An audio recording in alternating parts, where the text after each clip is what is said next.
Hello, नमस्कार, राम राम, खम्मा खणी। स्वागत है आप सभी का एक बार पुनः। मैं दिनेश आंजना एक बार फिर से आप सभी के बीच हाजिर हूँ। साथियों, बहुत सारे मैसेजेस वगैरह आ रहे हैं, कॉल वगैरह आ रहे हैं कि सर बीएसटीसी का कॉलेज का अलॉटमेंट क्यों नहीं हुआ। देखो, सरकारी प्रक्रियाएं होती है, वो अचानक से कभी नहीं होती है। इतना आज से ही अगर आप कंपटीशन एग्जाम की तैयारी कर रहे हो ना, अगर आपको नौकरी लगना ही है ना, तो एक चीज आज से ही दिमाग में बिठा दो कि कोई भी सरकार का काम तेजी से नहीं होगा, वो धीमा ही होगा। अगर आपको कहा जा रहा है 4 दिनों से होगा, तो वो 14 दिन से होगा, पहले नहीं होगा। ये चीज आज से दिमाग में। हाँ, आरपीएससी ने बहुत बड़ा सराहनीय कार्य किया अब की बार कि आरएस का एग्जाम होते ही आंसर की भी आ गई, रिजल्ट भी आ गया और मेंस की डेट भी आ गई। तो बड़ी खुशी हुई इस सिस्टम को देख कर कि हमें वेट नहीं करना पड़ता है, फटाफट से हमारे सामने जो भी चीजें वो रख दी जाती है, ताकि हम किसी भ्रम में नहीं रहें कि एग्जाम कब होगा, क्या होगा। तो ऐसे अगर सभी विभागों के अंदर कार्य किया जाए तो काफी मजा आएगा, अच्छा लगेगा।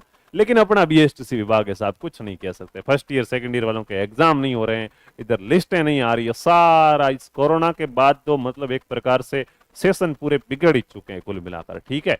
और कोटा वाले वो ओपन से जो कर रहे थे बीए बीएससी वगैरह, वो तो बेचारे अटक गए हैं, ठीक है। मेरे बहुत से मित्रों ने छोड़ी है बीच में कि यार अब क्या है, ये पार लगेगा ही नहीं, ठीक है। एग्जाम दे के आए, फिर भी ड्यू आ रही है। ड्यू का एग्जाम दिया है तो उसके मार्क नहीं जुड़ रहे हैं, ठीक है। टोटल नंबर बढ़िया आ रहे हैं अच्छे प्रकार से, ऑल ओवर सब सब्जेक्ट के नंबर बढ़िया है, टोटल में 0 लिखा हुआ आ रहा है। बहुत सी दिक्कतें आती, तो कुछ विभाग में भी हमारे कुछ ऐसी दिक्कतें हैं।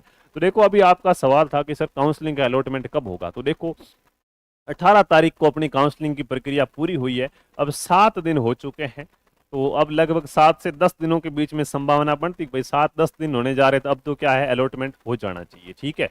तो लगभग लगभग क्या है, 25 दिन, 25 तारीख हो चुके, तो अब 25 तारीख से लेके 1 तारीख तक क्या है, कभी भी आपका कॉलेज का अलॉटमेंट है वो आ सकता है। लेकिन इसका रेफरेंस दे रहा है हमारा एक पत्रिका की हमारे पास कटिंग है, बीकानेर की है, तो शायद इस जिसने भी ये पत्रकार है उसने विभाग से बात की होगी।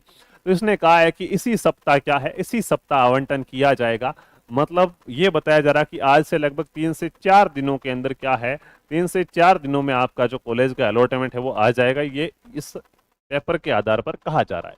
और अपन इस चीज पे विश्वास भी कर सकते हैं, क्योंकि अब 7-8 दिन होने जा रहे हैं काउंसलिंग पूरी हुए, तो अब क्या है, अब आ जाना चाहिए। अब आपका रिजल्ट क्या है, अब रिजल्ट आ जाना चाहिए। और इसी के फेवर के अंदर ये बात कर रहा है कि इसी सप्ताह आ जाएगा। तो 3-4 दिन का अगर अपने इतना वेट किया, तो एक सप्ताह आप और वेट करेंगे, मरने वाले अपन नहीं है, ठीक है। जल्दी आने से ऐसा नहीं है कि हमारा कॉलेज मिलेगी, जितना लेट आएगा उतना कॉलेज नहीं मिलेगी, ऐसा भी कुछ नहीं है।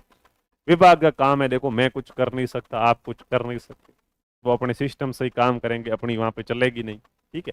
तो आएगा तब आपको क्या है, वीडियो बना के बता दिया जाएगा। फिलहाल मेरे पास बहुत सारे कॉलर में से, इतना यार परेशान नहीं होना, मतलब आपकी चिंता देकर मैं खुद दुविधा में पड़ जाता हूँ। मेरे को टेंशन होती है, फिर टेंशन इसलिए और होती है कि टेंशन हो क्यों रही है इसका पता और नहीं चलता है। लेकिन जब छानबीन के चलता है, यार बच्चे परेशान है, काउंसलिंग का रिजल्ट नहीं आ रहा। देखो दोस्तों, एक चीज जीवन में हमेशा ध्यान रखो, मैच्योर बनो, समझदार बनो। इस चीज को जितना जल्दी गांठ बांधोगे उतना अच्छा रहेगा। कोई भी चीज एक दिन में नहीं होती है, ठीक है। कोई भी चीज एक दिन में होती है, एक निश्चित प्रक्रिया है, उस प्रक्रिया के तहत से उसको गुजरना ही पड़ेगा।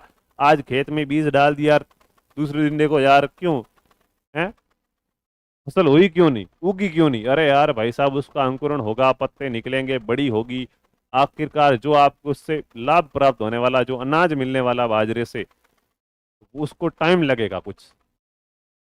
कोई आके कह रहा है कि बाजरी डाल दी, हाँ तो कल तेरे लग जाएंगे ऊपर अनाज, नहीं लगेगा ना। तो वो चीज मैच्योर रहिएगा, विभाग का काम है। अब देखो, मैं आपके पक्ष में ही हूँ, लेकिन क्या कर सकते हैं, मजबूरी है साहब, कैसे करवाएं जारी बताओ। आप कहो वैसे मैं कर लूंगा कि सर आप जाके ये काम करो, वो जारी कर देंगे। अगर 100% मेरे कुछ करने से ये विभाग का रिजल्ट जारी होता है, तो मैं तैयार हूँ, जैसा आप कहोगे वो वैसा मैं करूंगा। लेकिन हमारे कुछ मित्र वगैरह है जिनसे कुछ अगर डिस्कशन वगैरह होता है, तो ये है कि देखो भाई सरकारी कामकाज है, हम कुछ कर नहीं सकते, बातचीत चल रही है, यार हो जाएगा, जारी हो जाएगा, वही बात है। मैंने कहा याद तो है ना कम से कम इनको कि बीएसटीसी का रिजल्ट जारी करना है। हाँ वो तो याद है, तो वो बात है, और तो कुछ कर नहीं सकते, ठीक है। तो जो भी है, जब भी आएगा आप परेशान नहीं होना, कुल मिला के कुछ नहीं होगा। जब भी आएगा बता दूंगा, पीछे नहीं रखूंगा आपको, इतना वादा है। आएगा तब बता दूंगा कि देखो रिजल्ट आ गया है, अब आपको क्या क्या करना है। फिलहाल आप क्या है, जिनका सिलेक्शन होने की पूरी पूरी संभावना है, वो डॉक्यूमेंट है वो तैयार करा लो, जिसमें आपका बाकी सारे डॉक्यूमेंट आपके पास होंगे। अगर आप 12वीं पास छोटे बच्चे हो सकता है मूल निवास आपका नहीं बना हुआ हो, या आपका जाति प्रमाण पत्र नहीं बना हुआ हो। ये दो चीजें हो सकती है आपकी नहीं बनी हुई हो। बाकी जिन भी डॉक्यूमेंट्स की जरूरत होगी वो सारे डॉक्यूमेंट्स आपके पास है, किसी भी प्रकार की कोई चिंता नहीं। जो बीपीएल से है, जिनको छात्रवृत्ति मिलेगी, उनको आय प्रमाण पत्र देना होगा। तो आय प्रमाण पत्र तो क्या है, वकील की नोटरी कराते तुरंत बन जाता है, तो ये तो एक दिन का काम है। ठीक है, तो ये कुछ डॉक्यूमेंट्स आप तैयार करवा सकते हैं। बाकी जैसे रिजल्ट होगा जारी साथियों मैं आपके द्वारा बता दूंगा। और ऐसे आपको लगता है कि नहीं सर आप कुछ कर सकते हो हमारे लिए, ऐसे ऐसे करो तो हमारा रिजल्ट जारी हो जाएगा, तो आपके सुझाव सादर आमंत्रित है। आप कमेंट में बताइएगा कि मैं क्या करूं आपके लिए जिसकी वजह से आपका रिजल्ट जारी हो जाए। मैं वो भरपूर प्रयास करूंगा पूरे दिल से। धन्यवाद।